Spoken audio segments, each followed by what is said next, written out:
وهو على كل شيء قدير. لا إله إلا الله أنجز وعده ونصر عبده وهزم الأحزاب وحده. اللهم أنت السلام، اللهم أنت السلام، اللهم أنت السلام. لا إله إلا أنت سبحانك إنا كنا من الظالمين. لا إله إلا أنت سبحانك إنا كنا من الظالمين. لا إله إلا أنت سبحانك إنا كنا من الظالمين. اللهم صل على محمد وعلى آل محمد كما صليت على إبراهيم وعلى آل إبراهيم إنك حميد مجيد. اللهم بارك على محمد وعلى آل محمد كما باركت على إبراهيم وعلى آل إبراهيم إنك حميد مجيد. رب اشرح لي صدري ويسر لي أمري واحلل عقدة من لساني يفقهوا قولي. أما بعد، أعوذ بالله من الشيطان الرجيم. بسم الله الرحمن الرحيم. قال الله تعالى في القرآن الكريم: أعوذ بالله من الشيطان الرجيم. بسم الله الرحمن الرحيم. لا إله إلا وحده لا شريك له، له الملك وله الحمد، يحيي ويميت وهو على كل شيء قدير.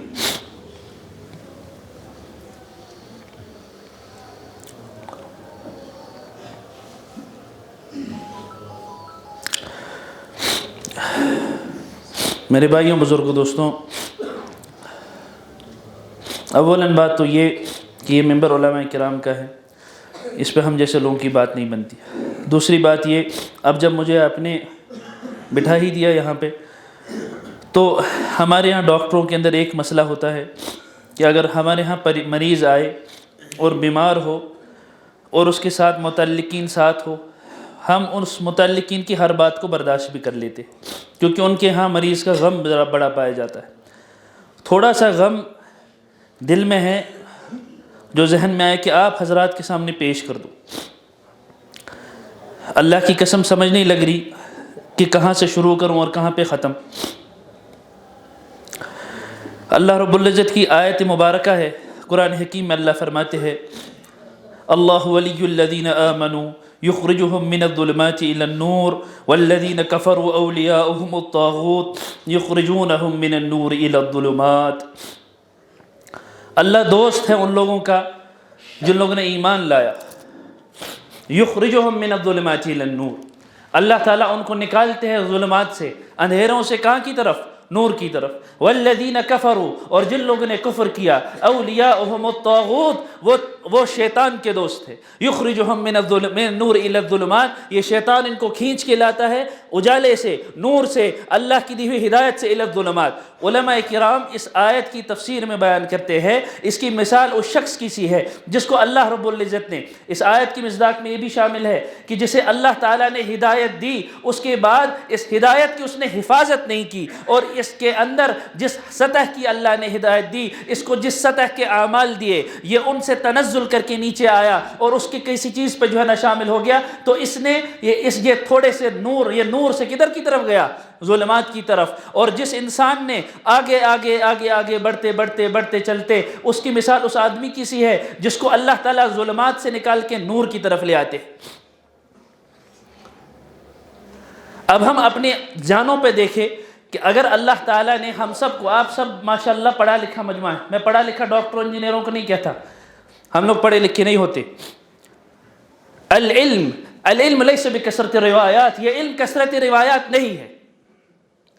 میں اتنی یہاں پہ بکواس کر لوں، یہ کثرت روایات نہیں. ولیکن نور اللہ ید اللہ فی قلبہ، بلکہ اللہ کا وہ نور ہے جو اللہ کے عرش سے فرش تک آتا ہے اور دلوں کے اندر سما جاتا ہے، جس کا اثر دنیا پہ دکھائی دے، جس کا اثر اس کی جان پہ دکھائی دے. جو علم والا ہے اس کو کہیں بھی دیکھ لے، اس کی زندگی کا مقصد اس کے اندر سے شامل ہوگا، اس کی زندگی کا مقصد جھلکے گا اس کے اندر سے، اس کی زندگی کی حیت، اس کا ایک ویکٹر جس کو انگریزی میں کہتے ہیں، وہ پوری طرف سے اس کی ہر ادا سے پتہ چل جائے گا یہ اللہ کا عاشق ہے. وہ جب گھر میں جائے گا وہاں پہ انشاءاللہ بولنا بند نہیں کرے گا، اور مسجد کے اندر آ گیا تو یہاں پہ انشاءاللہ بسم اللہ یہ ساری چیزیں، اور گھر کے اندر جاتے ہی فرعون بن جائے، نہیں، بلکہ وہ ہر جگہ کیا ہوگا؟ اللہ کے لیے. جو حضرت فرماتے تھے، اللہ کے نبی صلی اللہ علیہ وسلم کہا گیا قل ان صلاتی، یا رسول اللہ صلی اللہ علیہ وسلم آپ کہیے. کون؟ اللہ کے نبی صلی اللہ علیہ وسلم. دیکھیں میں جاہل ہوں، اسی لیے مجھے روایات، اگر میں کوئی بات بیان کروں میرے پہ لازم ہے کہ میں اس کا حوالہ بھی بیان کروں. اگر کسی مستند عالم سے آپ سن رہے ہیں، اس کی سندی اس کا حوالہ ہے. اس لیے میں حوالے کے ساتھ بات کرنا پسند کرتا ہوں، تاکہ لوگوں کے ذہن میں اس بات کے ساتھ یہ بات رہے. صحیح بخاری میں کتاب الایمان میں حدیث ہے، اور حدیث کا باب ہے انا اعلمکم باللہ، اللہ کے نبی صلی اللہ علیہ وسلم فرماتے ہیں میں تم سب میں سے زیادہ اللہ کو جاننے والا ہوں۔ میری باتیں آپ کو شاید آج کڑوی لگے، میں معذرت خواہ ہوں، لیکن اب مجھے اپنے یہاں بٹھا دیا تو اب تھوڑی سی آپ کو بھی جو ہے وہ برداشت کرنی پڑے گی باتیں، یہ اول جلول باتیں کہاں سے اب کیا ہوگا، اس لیے میں نے پہلے ہی کہا تھا آپ تھوڑے ذکر و اذکار کیجیے تاکہ وہ مجھے بھی ہبا کرے۔ ہمارے بڑے فرماتے ہیں، اب بڑوں کا نام لیتے بھی جو ہے ایک عجیب یہ ہے، ہمارے بڑے فرمایا کرتے کہ یہ جو درود پاک پڑھا جاتا ہے اس کی دو نسبتیں ہیں، کتنی؟ دو۔ ایک نسبت یہ کہ ہم اس کام کو اللہ کے نبی صلی اللہ علیہ وسلم کے ذریعے کے لیے کرتے ہیں، دوسری نسبت یہ کہ یہ دل کے اندر جو گندا گرد و غبار ہے یہ لگ کے صاف ہو جائے تاکہ بات کیا ہو جائے، واضح۔ دل کیا ہے؟ دل حضور علماء فرماتے ہیں دل ایک آئینے کی مصداق ہے، دل ایک آئینے میں کی مصداق میں، نور کی کوالٹی میں سے، نور جو اللہ تعالیٰ کی طرف سے لا ينقص شيئا، اس کو کوئی چیز کم نہیں کر سکتی۔ اگر کوئی چیز کم ہوتی ہے وہ آئینہ ہے، اگر ایک آئینے پہ بڑی سے بڑی جو خراب ہے زنگ آلودہ آئینہ ہے، پرانے زمانے میں آئینہ جو ہے نا وہ سلور سے بنتا تھا، اس میں اگر زنگ لگ جاتی تو گندا لگتا، اگر اس زنگ آلودہ آئینے کو بڑے سے بڑی لائٹ لگا دے کیا آگے سے کچھ دکھائی دے گا؟ نہیں۔ این اللہ کتنی بھی بڑی بات انسان کے سامنے پیش کر دی جائے، جب زنگ یہاں لگی ہے اس بات کا کوئی فائدہ نہیں۔ یہ ذکر کیا، اسی لیے کیا فرمایا گیا، ہمارے بڑے ایسے ہی نہیں کہتے تھے ذکر کرنے والا کیا؟ زندہ۔ زندہ کس کو کہتے ہیں؟ میں یشعر، جو شعور حاصل، جس کو فیل ہو، محسوس ہو، اس کے ایمان کے ساتھ کچھ اوپر نیچے ہو فوراً دل ملا جائے گا۔ ہمارا کیا حال ہے، اللہ بچائے، ہم نے تو ایمان کے ایسے چوکھرے کر رکھے ہیں، ایسے عجیب و غریب قصے بنا رکھے ایمان کے، یہاں سے نکلتے ہی فوراً کسی جا پہ کسی بیچارے پہ جو ہے نا غصہ، کبھی بیوی پہ غصہ، کبھی اس پہ غصہ، تو کبھی اس پہ غصہ، اور ایک دم عجیب غریب چال سے چلنا، اب میں کوئی ولی بن گیا ہوں۔ یہ ولی ہو، صحیح بخاری میں کتاب الایمان میں مستقل 35 روایات جو ہے نقل کی گئی، 35 روایات، باب ہے، ساری باب کے جو ہے نا اگر ان کو درز میں لایا جائے اس میں یہ آتا ہے کہ اس چیز سے ایمان بڑھتا ہے، اس چیز سے ایمان گھٹتا ہے، اس چیز سے ایمان بڑھتا ہے، اس چیز سے ایمان گھٹتا ہے، اس سے بڑھتا ہے، اس سے گھٹتا ہے، یعنی کہ یہ ایمان ایک جگہ رہنے والی چیز نہیں۔ اب آخر میں کیا لائی جس کو اجمال کہتے ہیں اس باب کا، جو اس بات کی آخر میں کون سی حدیث لائی، وہ حدیث وہ اقوال ہے، وہ کیا ایک صاحب کہتے ہیں، وہ کہتے ہیں ادرکت 30، میں نے 30 صحابہ کو دیکھا۔ کتنے صحابہ کو؟ 30 صحابہ۔ ہمارے یہاں جو پڑھے لکھے حضرات ہوتے ہیں، ہم جب کہیں جا کے اگر کسی کا سروے کرنا ہوتا ہے بہت سارے لوگوں سے ملتے ہیں، اگر 30 صحابہ کو دیکھا جائے اور حضور علیہ السلام کی اتنی دیر بعد، یعنی کہ بہت بڑے رقبے پہ جو ہے نا چلے ہوں گے، کہتے ہیں ما وجدت احد منہم، میں نے ان میں سے ایک بھی ایسا نہیں پایا جو اپنے ایمان پہ مطمئن ہو۔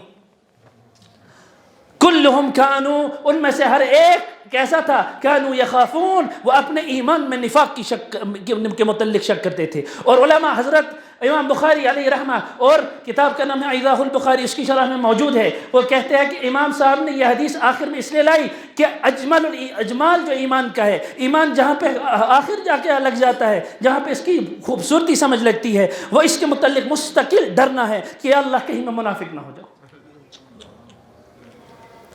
پھر وہ ایسے 3 دن لگانے کے بعد میری طرح ایک چھوٹی سی سطر کہ وہ پڑھنے کے بعد تھوڑی سی بات کرنے کے بعد وہ لگا فلاں عالم کو تو کچھ نہیں آتا، اس نے تو کبھی زندگی میں وقت نہیں لگایا۔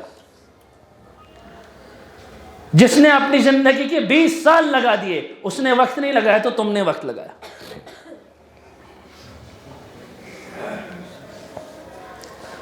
اللہ رب العزت، علامہ بخاری علیہ رحمہ فرماتے ہیں کہ میں نے 30 میں کون میں سے پایا، بڑی لمبی بحث کے بعد، اس کے بعد یہ بات کہتے ہیں کہ ہم نے اس کا مطلب، اس میں ایک لفظ ہے حبط، اس میں اس کی تشریح میں فرماتے ہیں علماء کرام، فرمایا اس کا مطلب یہ کہ کہیں ہم سے کوئی ایسا عمل نہ ہو جائے کہ ہماری ساری اعمال ضائع ہو جائے۔ ہاروت اور ماروت کا قصہ تو سنا ہوگا آپ نے قرآن حکیم میں، حضرت شیخ علامہ ابن کثیر علیہ رحمہ اپنی کتاب بدایہ نہایہ میں لکھتے ہیں ان کے عجیب و غریب قصے، میں اس کی تفصیل میں نہیں جاتا، مختصراً عرض کرتا ہوں۔ جنگ ہوئی جو جالوت اور یہ ان کے درمیان ہوئی، ان میں ایک کو وزیر بنایا گیا، نیک آدمی تھا، ہاں، اس کو جب یہ وزیر بنا دیا گیا، ان کے بعد ان کے ذریعے سے ان کو فتح دے دی گئی۔ اس کے بعد جو وقت کے نبی آنے تھے، ان کے ذہن میں یہ بات آ گئی کہ اب میرے دل میں کور کے تھامت فتح دی نا ان کو، میرے دل میں کوئی بات آ گئی میں کور کے تھا، اللہ نے ایسے چھین لی چیزیں کہ علامہ ابن کثیر علیہ رحمہ اپنی کتاب لکھتے البدایہ والنہایہ پہلے جلد میں لکھتے کہتے ہیں اتنا توبہ کی، اتنی توبہ کی کہ زمین، یہ ناک جو ہے زمین کے ساتھ رگڑتے رہتے، یا اللہ مجھے معاف کر دے، یا اللہ اس کبر کے خیال سے مجھے معاف کر دے، مجھے معاف کر دے، حتیٰ کہ زمین کی تہ میں سے آواز آئی جا تجھے معاف کر دیا۔ اجمل الایمان، جمال الایمان کیا ہے؟ اس ایمان کی خوبصورتی کیا ہے؟ ان یخاف لہو، کہ انسان مستقل اس کی خوف میں پڑا رہے، مگما وہ ایمان اس کے۔ کسی نے گھر خوبصورت بنایا ہوگا، آپ حضرات بناتے ہیں ماشاءاللہ، ہم لوگوں میں زیادہ ہی بیماری ہے اس چیز کی، جبکہ اللہ کے نبی صلی اللہ علیہ وسلم کی واضح روایت ہے، امام اسی طرح کے الفاظ ہے، اللہ پاک کمی پیشی معاف فرمائے، فرمایا جاتا ہے بندہ مومن اپنا مال، سب سے خراب مال وہ ہے جو اس نے مٹی میں ملا دیا، اور وہ مٹی میں ملا دیا انہی گھروں کو بنانا ہے۔ رہیے آپ شان و شوکت سے رہیے، کوئی مسئلہ نہیں، لیکن مقصد یہ نہیں ہونا چاہیے۔ اور اللہ کی قسم، اللہ کی قسم، اللہ کی قسم کھا کے کہتا ہوں، بہت زیادہ مشکل ہے یہ تعمیری کاموں کے ساتھ لگ کے اپنا ایمان بچانا۔ آپ حضرات تو حساس جماعت ہے، ہم کسی بیگانوں کے سامنے تو بات نہیں کر رہے، ہم تو علماء کرام کے سامنے بات کر رہے۔ اب میرے جاہل سے کروا رہے ہو، آپ کی اپنی مرضی، لیکن یہ بات ہے حساس سے حساس ایمان میں ایسی حس ہو کہ ہر ایک بات سے محسوس ہو میں گو ایمان کم کہ میں بڑے ہو ایمان۔ ابھی ہمارے حضرت امیر صاحب فرما رہے تھے کہ عجیب المیہ ہے، حضرت فرما رہے تھے کہ میں شاید بیان نہ کر پاؤں کیونکہ، لیکن ہم تو تھوڑے سے کبھی کبھار بیعت بھی کر لیتے ہیں، اللہ پاک بچائے اس بیعت بھی سے۔ ایسا بھی ہوتا ہے ایک انسان قرآن پکڑ کے بیٹھا ہو، قرآن پڑھا رہا ہو یا پڑھ رہا ہو اور یاد کر رہا ہو، مگر دل میں اللہ کا خیال نہیں۔ مقصد کیا ہے اس قرآن کا؟ حضرت ابھی فرما رہے تھے ان تمام چیزوں کو جمع کر لیجئے، مقصد کیا ہے ان کا؟ ان تعرف اللہ، اللہ کو جان جاؤ۔ ہم جماعتوں میں نکلے، ہم کچھ بھی کرے، اپنے سر کٹا لے، زمین میں دس جائے، اوپر چڑھ جائے، مسجدیں بنائے، مقصد کیا ہے؟ ہاں جی، اللہ کو جاننا ہی مقصد ہے نا، اپنے اللہ کو پانا ہی تو مقصد ہے۔ اگر اب اللہ کو ہی نہیں پایا تو کیا کر لیا؟ شیطان کے متعلق یہ روایت ہم سب کو معلوم ہے نا کہ کرۂ ارض پہ کوئی ایسی جگہ نہیں جائے اس نے سجدہ نہیں کیا، لیکن کیا ہے؟ شیطان الرجیم۔ کس بات نے اس کو ڈھو دیا؟ اس کے کبر نے۔ اب ذرا اپنے ذہن میں دیکھیے، کبر اسی کو نہیں کہتے کہ میں اپنے ساتھیوں کے ساتھ کبر کروں، بلکہ کبر اسے کہتے ہیں میرے دفتر میں اگر میرے سامنے کوئی بات پیش کی جائے تو میرا ایگو نہ ہرٹ ہو۔ کرتے ہیں ہم اس کے ساتھ حق میں آپ کو اپنے پروفیشن کی بات بتاؤں، ہمارے پروفیشن میں آج حالات ایسے ہیں کہ مر جاتے ہیں پیشنٹ لیکن کسی کا ایگو اوپر سے نیچے نہ ہو۔ اب بتائیے ایسا اس کا چلہ 4 مہینے کسی کام کے آئے جب اس کے اندر سے یہ نہیں ہو؟ أَلَمْ تَرَ إِلَى الَّذِينَ يُزَكُّونَ أَنفُسَهُمْ، اللہ اعلان کرتے ہیں قرآن میں، جاؤ کیا تم ان کی طرف نہیں دیکھتے؟ يُزَكُّونَ أَنفُسَهُمْ، جو کہتے ہیں ہم نے اپنا تزکیہ خود کر دیا۔ قُلْ بَلِ اللَّهُ يُزَكِّي مَن يَشَاءُ، بلکہ اللہ تزکیہ کرتے ہیں اس کا جس کو اللہ چاہے۔ کون ہو تم اپنا تزکیہ کرنے والے؟ کون ہو میں اپنا تزکیہ کرنے والے؟ حضرت یہ تو حضرت وہ، کس نے تزکیہ کیا؟ اللہ کے نبی صلی اللہ علیہ وسلم کو ہمارے درمیان بھیجا گیا، کس لیے؟ یزکیہم، یا رسول اللہ صلی اللہ علیہ وسلم ان کو پاک کیجئے، یہ ہمارے دربار کے اندر بیٹھنے والے بننے ہیں، یہ یہاں پہ اس گندگی کے ساتھ نہ آئے کہ جس کے دل میں کینہ، بغض، یہ تمام چیزیں ہو، یہ یہاں بیٹھنے کے لائق نہیں، یہ تو اللہ ہی برداشت کر لیتے ہیں، ہم جیسے بیوقوفوں کا یہاں پہ بیٹھنا۔ اس تبلیغ میں نکلنے کا کام اول ترین کام، اس کو میں عام طور پہ کہتا ہوں ساتھیوں سے، یہ ٹرائیڈ ہے، ٹرائیڈ، 3 کونا، 3 کونے۔ ایک کونا کیا؟ تعلیم، ایک کونا اس بات کی دعوت دینا، دعوت دیتے رہو، دیتا رہو۔ دوسری طرف سے دوسرا کونا اس کا کیا ہونا چاہیے؟ اپنا تزکیہ کرانا۔ ہمارے حضرت جی فرمایا کرتے کہ جب کہیں سے جاتے نا، کسی بہت ساری ملاقاتوں کے بعد آ کے ملتے، اس کے بعد اپنے شیخ کے پاس جاتے، پھر کہتے حضرت دل غبار آلودہ ہو گیا، اب اس کو صاف کیجیے۔ کہاں نکلے تھے؟ ملاقاتوں میں، لیکن ملاقاتوں میں ایک ہی چیز تھوڑی نہ ہوتی ہے، ملاقاتوں میں گھروں پہ بھی نظر پڑے گی، گاڑیوں پہ بھی نظر پڑے گی، کچھ نہ کچھ تو ایک نہ کوئی تقاضا آتا ہے۔ ہمیں لگتا ہے نا اشنوا کے، نہیں، ہمیں بھی آتا ہے۔ اللہ کی قسم ہمارے دل اتنے پست پڑے کہ ان کو محسوس نہیں ہوتا۔ ان کی شان تو یہ تھی، وہ اپنے ایمان کے متعلق اتنے حساس تھے کہ اپنے ایمان کے متعلق ایک ایک چیز کو جو ہے محسوس کرتے۔ ایسے ہی تو نہیں نکلا تھا نافق حنظلہ کر کے، جب محسوس کیا تو تب نا۔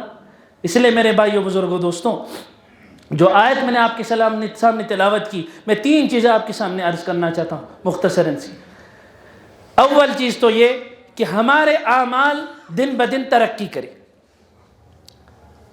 جس کو اللہ کے نبی صلی اللہ علیہ وسلم جس کی مثال، جس کا جمال اس حدیث میں دکھائی دیتا ہے، جس کی انشاءاللہ تشریح کرنے کی کوشش کروں۔ یہ علماء کرام کی موجودگی میں اس باب کی تشریح کرنا میری جسارت ہے، کیونکہ یہ بڑا ہی پیچیدہ باب ہے اور بڑی ہی چیزیں اس کے اندر شامل ہے، اور کئی دفعہ اور انسان کی آسانی سے سمجھ میں نہیں لگتی۔ اسی لیے اللہ تعالیٰ سے دعا کرے، نہ میں بولنے والا ہوں نہ آپ سننے والے ہیں، مجھے بلانے والا اللہ، آپ کو سنانے والے اللہ جل شانہ۔ اپنے اللہ سے مانگے کہ یا اللہ اس کو بولنے کی، اس بیوقوف کو بولنے کی سمجھ دیجئے اور ہم لوگوں کو سننے کی سمجھ دیجئے۔ اللہ کے نبی صلی اللہ علیہ وسلم فرماتے ہیں انا اعلمکم باللہ، میں تم میں سب سے زیادہ اللہ کو جاننے والا بنتا ہوں۔ اس باب کا نام یہ ہے۔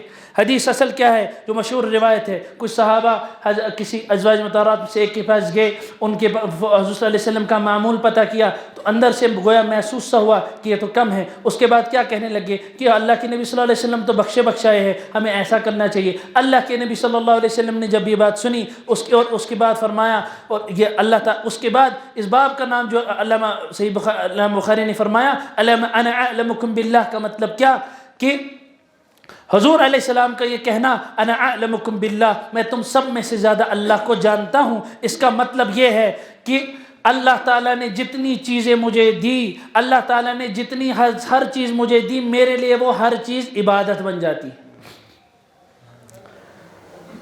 منشاء اللہ رب العزت کو پہچاننا یہ علم کی تعریف ہے۔ یہ بات موٹی سی اپنی سنی ہوگی، لیکن یہی حق ہے۔ ہم کوئی نئی باتیں تو نہیں کرنے آئے۔ حدیث میں آتا ہے کہ قرب قیامت میں ایسے لوگ آئیں گے جو ساری نئی باتیں کریں گے، جو نہ تم نے سنی نہ تمہارے ماں باپ نے سنی۔ منشا اللہ تعالیٰ کا اس وقت میرے سے کیا منشا ہے، کیا چاہا جا رہا ہے، اسی کو کہتے ہیں اعلمکم باللہ۔ اس حدیث کی تشریح میں شیخ الہند علیہ رحمہ لکھتے ہیں، اس میں آگے الفاظ آتے ہیں کہ بخشائے ہے، اللہ کے نبی صلی اللہ علیہ وسلم بخشائے ہے۔ اس طرف سے ہمارا عقیدہ کیا ہے؟ نبی تو معصوم من الخطا ہوتے ہیں، انبیاء ہوتے ہیں نا معصوم من الخطا، تو بخشے کیسے گئے اور بخشائے کیسے گئے؟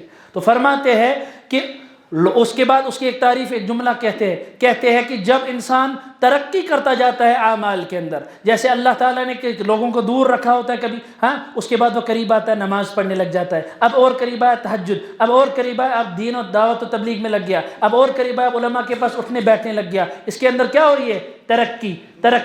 اس وقت اس کے اعمال ہے، اس وقت ہے، ایسے بھی اعمال ہوتے ہیں کہ جو اب یہ اگر کرے گا، یہ ایسے ہی مثال ہوں گے گویا پہلے زمانے میں گناہ کر رہا تھا۔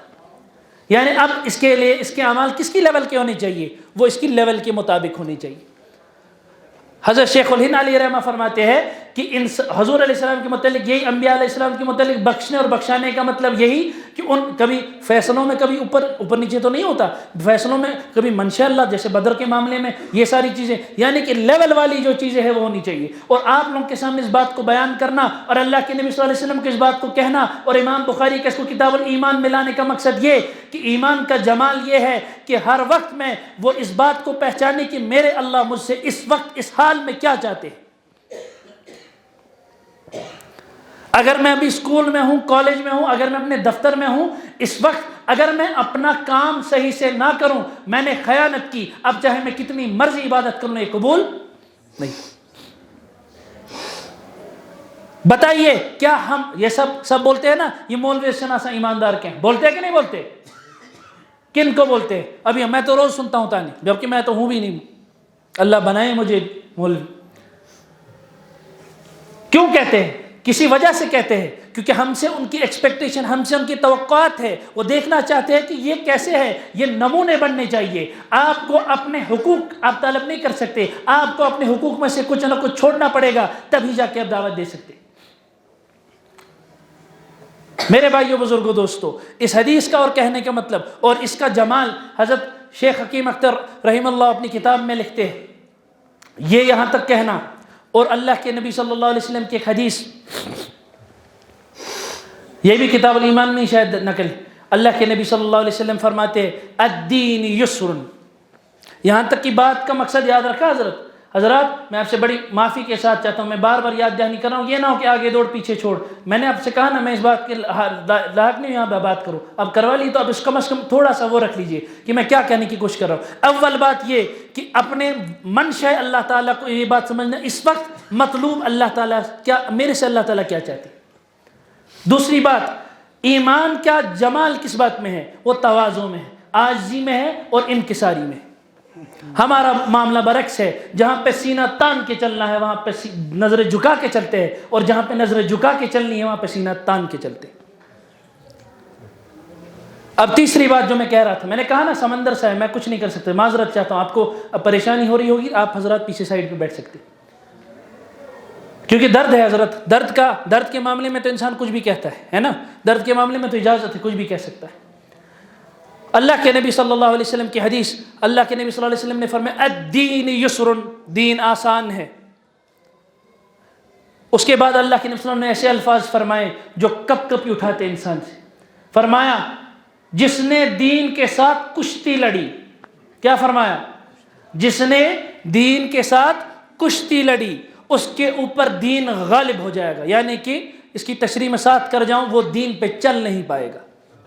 کہیں دو حضور نبی کریم صلی اللہ علیہ وسلم، مثال کے طور پہ صحیح بخاری میں روایت ہے، ام عائشہ رضی اللہ عنہ فرماتی ہے حضور صلی اللہ علیہ وسلم کے پاس آئی حضرت، کوئی ماں خاتون اسی وقت نکلی تھی، اب وہ بھی بحث علمی بحث، وہ کیا اس وقت نکلی تھی یا موجود ہے اس کی طرف نہیں جانا، تو اصل ایک خاتون وہاں تھی جس کے بارے میں مشہور تھا کہ نمازی پرہیزگاری بہت ہے، تو وہاں سے نکلی۔ اما عائشہ رضی اللہ عنہ نے فرمایا حضور صلی اللہ علیہ وسلم کو ان کے بارے میں تذکرہ، ان کا تذکرہ بہت ہے۔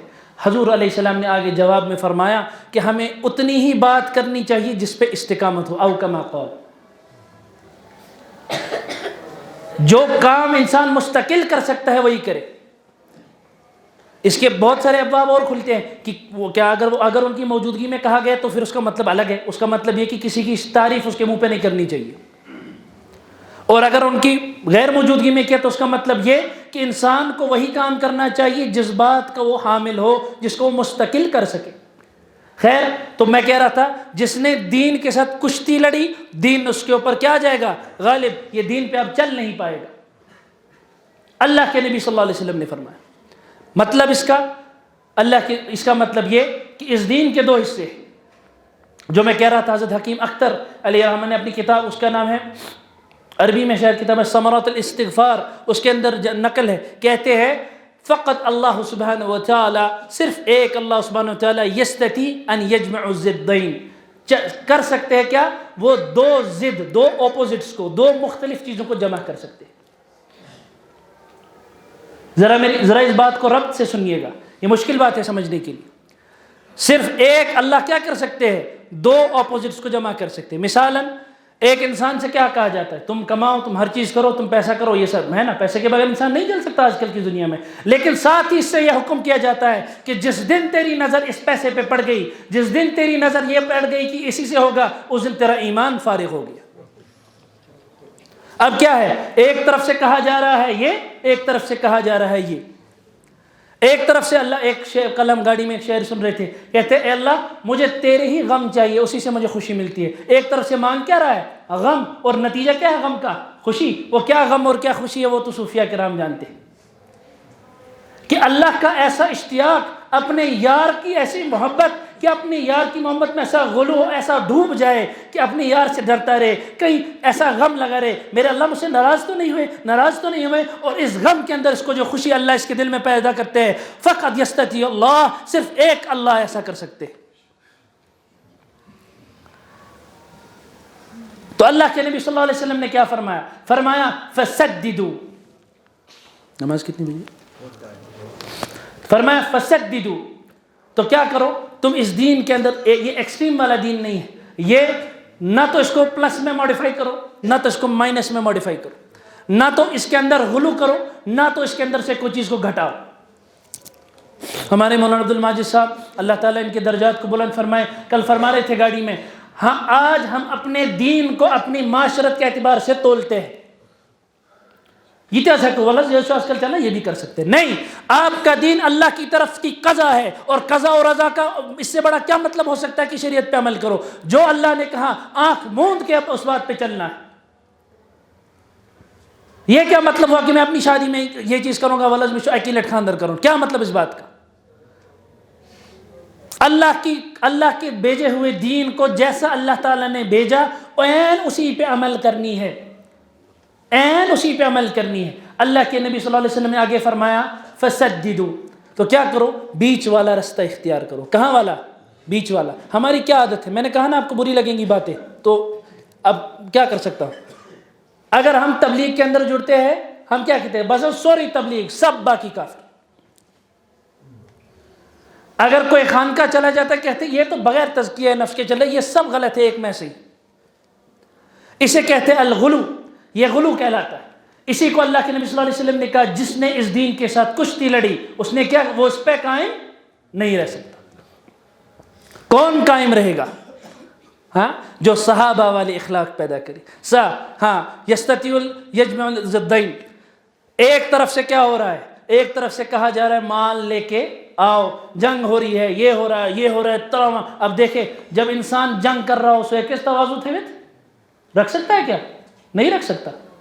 ساتھ ہی اسی قصے میں موجود ہے کہ جب تلوار اللہ کے نبی صلی اللہ علیہ وسلم نے ایک صحابی کو دی، دوسرے صحابی کو دل میں امڑ آئی، ہاں اس کے بعد کیا وہ تواضع کی میں ان کے پیچھے پیچھے چلے گئے. ایک طرف سے سکھایا جا رہا ہے کیا بھائی اللہ کے راستے میں ایسے کرو، ساتھ میں کیا سکھایا جا رہا ہے؟ تم سے کچھ نہیں ہوگا. ایک طرف سے کیا سکھایا جا رہا ہے؟ مال سب لگا دو اللہ کے راستے میں. دوسری طرف سے کیا کہہ رہے ہیں؟ اللہ تعالیٰ نے جب بدر کے اندر فرشتے بھی نازل کیے پھر کیا کہا؟ وَمَن نَصْرُ إِلَّا مِنْ عِنْدِ اللَّهِ الْعَزِيزِ الْحَكِيمِ. فرشتے کس پہ نازل ہوئے؟ محمد عربی صلی اللہ علیہ وسلم پہ. اللہ نے نصرت کس کی بدری صحابہ کی. نازل بھی کیا کیے؟ لوگ نہیں، فرشتے. اس کے بعد کیا کہتے اللہ تعالیٰ؟ ان فرشتوں کے ساتھ بھی اللہ کی مدد نہیں. مدد کہاں سے؟ اللہ کی ذات سے. یہ میں کیوں کہہ رہا ہوں؟ اللہ کے نبی صلی اللہ علیہ وسلم کی دوسری حدیث سنیے تاکہ بات سمجھ لگے. اللہ کے نبی صلی اللہ علیہ وسلم نے فرمایا مجھے سورۃ الہود نے کیا کر دیا؟ بوڑھا. کیا سکھاتی ہے سورۃ الہود؟ یہ بیچ والا رستہ. پھر فرمایا فسددوا، بیچ والا رستہ اختیار کرو. اگلا کیا فرمایا؟ قربوا. کیا بولا؟ قربوا، قریب قریب آؤ، یعنی اس کے اور قریب قریب، اس رستے کے قریب قریب آؤ. یعنی کہ اس حدیث کے اندر یہ نقل ہے موجود ہے کہ انسان 100% ہر جگہ صحیح نہیں ہو سکتا. کیسے ہوگا؟ آپ میرے بھائیو بزرگوں دوستوں، اس کا اللہ کی قسم پورے شرح صدر کے ساتھ، میرا کیا شرح صدر خیر، لیکن پورے یقین کے ساتھ اللہ نے یہ بات دل میں ڈالی کہ یہ ناممکن سے لگنے والی بات صرف ایک طریقے سے ممکن ہے. کتنے طریقوں سے؟ ایک طریقے سے. وہ یہ اپنے بڑے بزرگوں کے پاؤں پکڑ لو، ان کے دامنوں کو پکڑ کے رکھو، اور عین جیسے اللہ کے نبی صلی اللہ علیہ وسلم کے ساتھ کیا کیا صحابہ کرام رضوان اللہ تعالیٰ اجمعین نے، یہ کیا کیا؟ فقربوا، قریب قریب آؤ. کس کے قریب قریب آؤ؟ اللہ کے نبی صلی اللہ علیہ وسلم کے قریب قریب آؤ. پکڑ لو ورثۃ الانبیاء کو، پکڑ لو ان کے پاؤں پکڑو، ان کی جوتیاں پکڑو، تب جا کے یہ ضدین جمع ہوں گے. تب تک یہ ضدین جمع نہیں ہوں گے بلکہ ضد ہی پھیلے گا. ایک اس طرف بھاگے گا، ایک اس طرف بھاگے گا. اس کی مصیبت پہ وہ خوش ہوگا، اس کی مصیبت پہ یہ خوش ہوگا. اللہ کی قسم ہم اللہ کو منہ دکھانے لائق اس وقت نہیں رہیں گے. نہ اللہ کی قسم اللہ کی مدد ہمارے درمیان نازل ہوگی. پھر اللہ کے نبی صلی اللہ علیہ وسلم نے کیا فرمایا؟ جب انسان ایسی حالت میں آ جائے دھیان سے سنیے، میں دوبارہ دوہراؤں، جب انسان ایسی حالت میں آ جائے کہ وہ اپنے علماء کے ساتھ جڑ جائے، نیت جڑنے کی کیا ہو کہ میرا تزکیہ ہو جائے، یہ دل صاف ہو جائے، اور نیت کیا ہو، یہ ایسے نہیں اوپر اوپر سے نہیں، ہر بات پوچھنے والا بن جائے، ہر بات سمجھنے والا بن جائے، ورثۃ الانبیاء، انبیاء علیہ السلام کا ورثہ لینے والا بن جائے۔ کیسے؟ یہ جب ورثے کو لے گا کیسے لے گا؟ ہاں جی، ورثہ رشتہ دار کو ملتا ہے کہ غیر رشتہ دار کو؟ غیر رشتہ دار کو ملتا ہے نا۔ جب رشتہ دار بنے گا تو توڑ لے گا نا، تو رشتہ قائم کرو، اپنے علماء کے قدموں کے اندر جھک جاؤ، ان کو پکڑ کے رکھو مضبوطی سے، ایک ایک بات قریب ہو جاؤ۔ اس کے بعد اللہ کے نبی صلی اللہ علیہ وسلم نے فرمایا فَأَبْشِرُوا، اب کیا ہو جاؤ؟ خوش۔ اب دیکھیں حدیث کا ربط، قربوا، اس کے بعد فرمایا کیا؟ ابشروا۔ اس کا ایک مطلب قربوا کا یہ مطلب کہ تم کبھی بھی اس کو 100% اس بیچ میں نہیں آ سکتے، جس کی تشریح ہے حضور علیہ السلام خود، حضور نے فرمایا صلی اللہ علیہ وسلم مجھے سورہ ہود نے بوڑھا کر دیا۔ اور نتیجتاً کیا فرمایا؟ کہا کہ ون اگر لکٹ مکٹ غلطی گچھی اب کیا ہے؟ معاف۔ لیکن اگر یہی غلطی کب کرے گا؟ اپنی بنا پہ، وہ تب معاف نہیں۔ ایضاح البخاری کتاب کا نام ہے، اور سیرت ابن ہشام دوسری کتاب کا نام ہے۔ دو چیزیں میں نے جمع کی تھی اور اسی میں حوالتاً آپ کے سامنے پیش کر رہا ہوں یہ بات۔ اس بات میں 100% یقین کے ساتھ رہے، آج کے زمانے کے اندر جو انسان علماء کرام سے چھوٹ گیا وہ انسان دین سے بھی چھوٹ گیا۔ باطل کی بڑی محنتیں کس بات پہ ہو رہی ہے؟ کہتے ہیں اگر پتہ کرنا ہونا کہ تمہارے اندر موجودہ سب سے اہم چیز کیا ہے تو دیکھو باطل کس پہ اٹیک کر رہا ہے، کس پہ اٹیک کر رہا ہے؟ دو لوگوں پہ، عورتوں پہ اور علماء کرام پہ۔ یہی دو ہماری چیزیں جن پہ ہمیں جو ہے نا کام کرنا ہے۔ کس پہ؟ علماء کرام کے پاس جانا، بیٹھنا، اٹھنا، سنورنا، اور اپنی اہل خانہ، اپنی گھر والیوں کے اوپر جو ہے نا ڈھیر ساری محنت کرنا۔ اس کے بعد حدیث کے آگے الفاظ ہے، اللہ کے نبی صلی اللہ علیہ وسلم فرماتے ہیں پس اپنی مدد کرو کس سے؟ بالغدوہ۔ غدوہ کیا ہے، کسے کہتے ہیں؟ ہاں جی، جو میں نے اس ٹرائنگل کے 3 نقطے بولے تھے۔ پہلا میں نے بولا تعلیم، دوسرا میں نے بولا کیا؟ دعوت، اور پہلا بولا میں نے تزکیہ، دوسرا دعوت، اور تیسرا کیا؟ عبادت۔ عربی زبان اس کو کہتے ہیں جو صبح 2 روایتیں ہیں، ایک روایت جو یہ جن اوقات میں ہم لوگ اللہ تعالیٰ کا ذکر کرتے ہیں صبح صادق تک اور شام کے، ایک تو یہ روایت، دوسری روایت کے متعلق ہے، دوسری قول کے متعلق ہے کہ ظہر سے لے کے مغرب تک کی بات اس کو غدوہ کہتے ہیں، یعنی کہ اس کے درمیان کی جتنے اعمال ہوں گے، یعنی اعمال کے ساتھ کیا کرنی ہے؟ اپنی اللہ تعالیٰ سے مدد مانگنی۔ کس بات پہ کھڑا ہونے کے لیے؟ اس سدیدو پہ کھڑا ہونے کے لیے۔ اسی لیے میرے بھائیوں، بزرگوں، دوستوں، میں تیسری بات جو میں نے آپ سے کہا تھا جو عرض کروں گا وہ یہ کہ یہ دین میانہ روی کا دین ہے، اور جو اس کے اندر یشاد الدین اللہ، جو دین کے ساتھ کشتی لڑے گا، اللہ تعالیٰ اس دین کو اس پہ غالب کر دیں گے، اس دین پہ چل نہیں پائے گا۔ جس نے میانہ روی اختیار کی وہی اس دین پہ چل پائے گا۔ کیسے میانہ روی اختیار کرے گا؟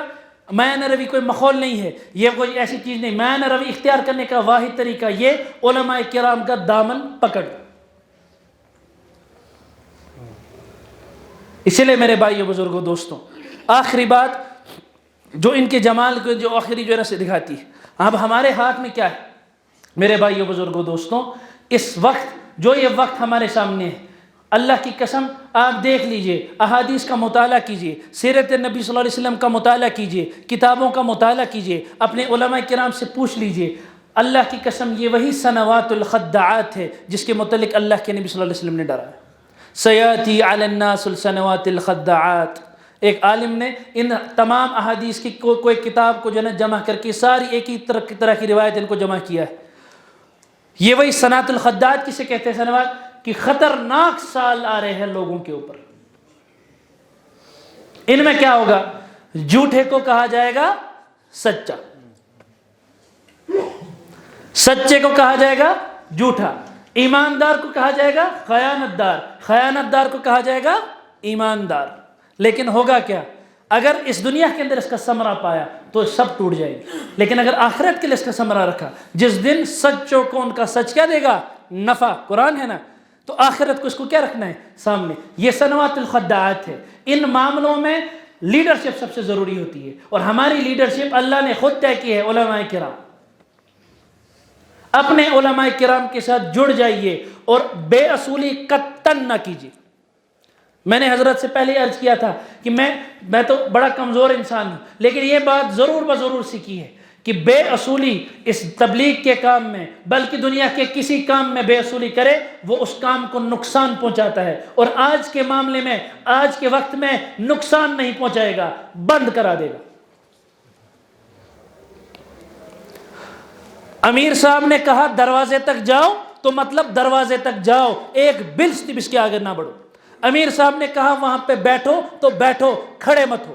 امیر کی ایسی اطاعت کرو جس اطاعت کا وہ جس حقدار ہے وہ اصل میں اللہ کی اطاعت کر رہے. تو چوتھی بات، اپنے اصولوں کی کیا کریں گے؟ نگہبانی کریں گے. میرے بھائیو، بزرگوں، دوستوں، یہ تمام چیزیں جتنی ساری عرض کی جاتی ہے، یہ کس کے لیے بھائی عرض کی جاتی ہے؟ کام کرنے والوں کے لیے کہ نہ کرنے والوں کے لیے؟ یہ تو کام کرنے والوں کی بات ہے.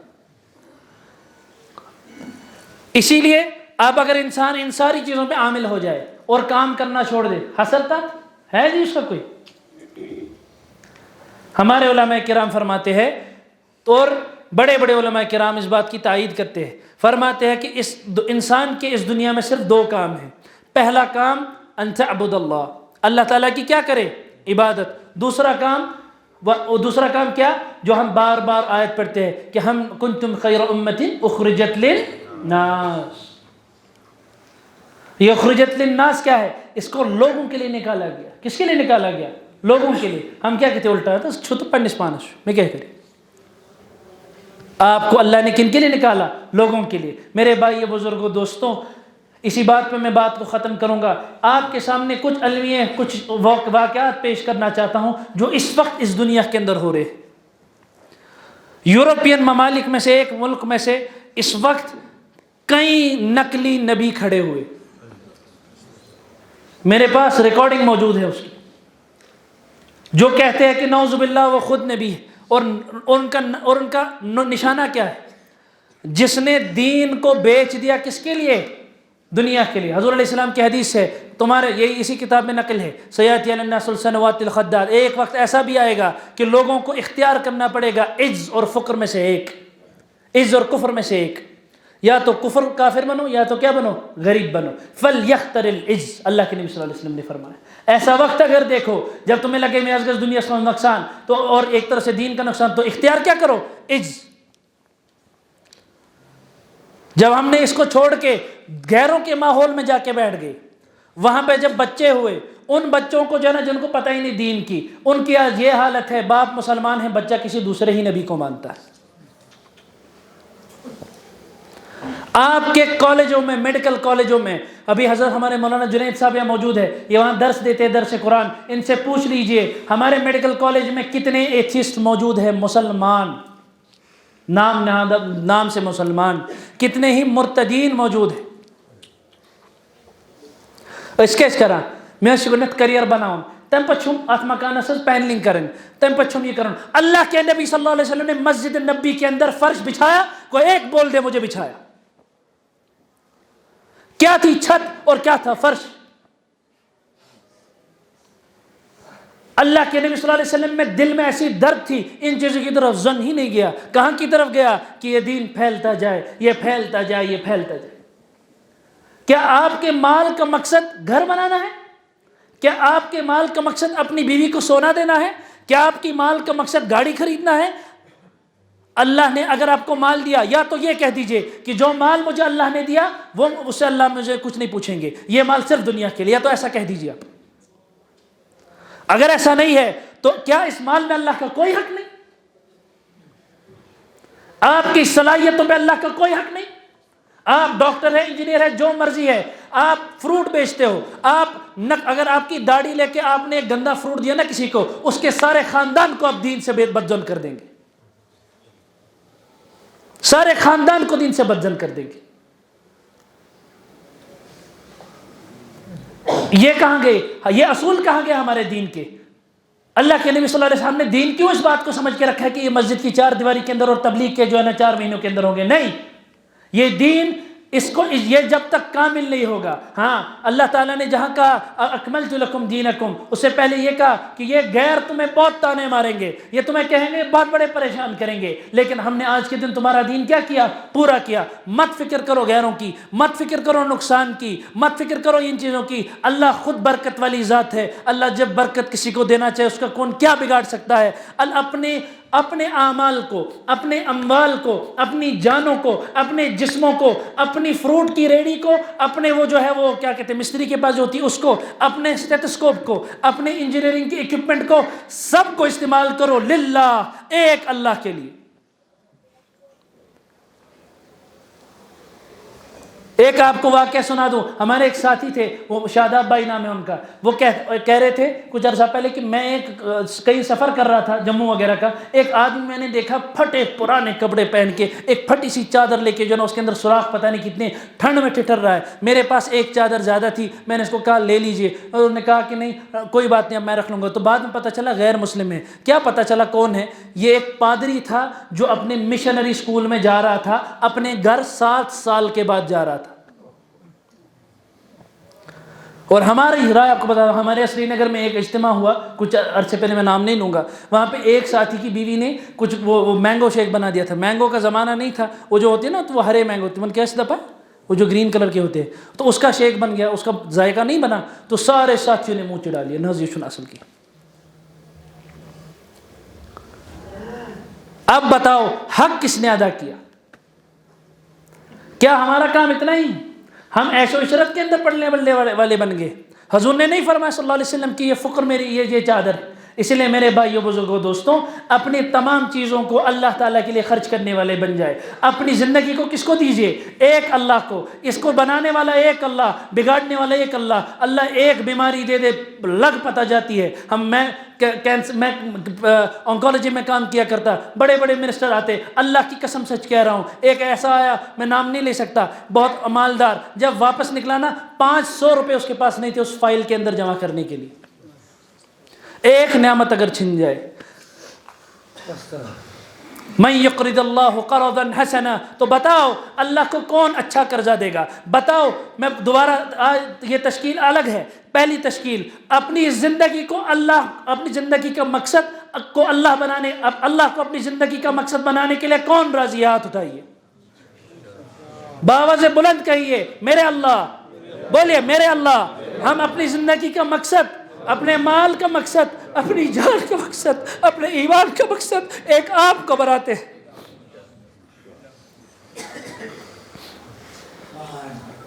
دوسری بات، من یقرض اللہ قرضا حسنا، کون ہے تم میں سے جو اللہ تعالیٰ کو ایک نیک قرضہ دے؟ فیضاعف له اضعافا کثیرا، پھر اللہ اس کو بڑھاتے چلے جائے، اضعافا کثیرا، اور بڑھاتے چلے جائے. ہمارے عربی کے استاد بھی مولانا جنید صاحب موجود ہے، ان سے پوچھ لیجئے یہ کون سا یہ باب ہے عربی کا، اس کا مطلب کیا ہوتا ہے؟ اس تکرار کا ایک جیسے لفظ کا تکرار کا مطلب بہت زیادہ زیادتی ہوتی ہے، بہت زیادہ جو ہے نا بڑھنا ہوتا ہے، بہت زیادہ یہ. تو اللہ کہتے ہیں کون ہے مجھے جو اچھا قرضہ دے؟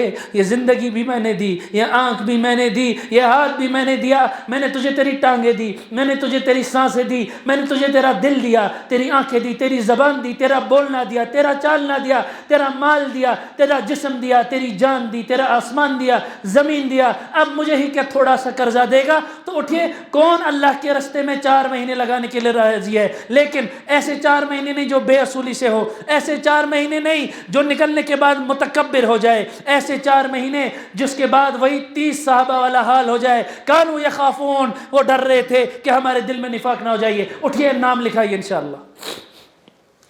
اٹھیے حضرت، 4 مہینے کے لیے کون تیار ہے؟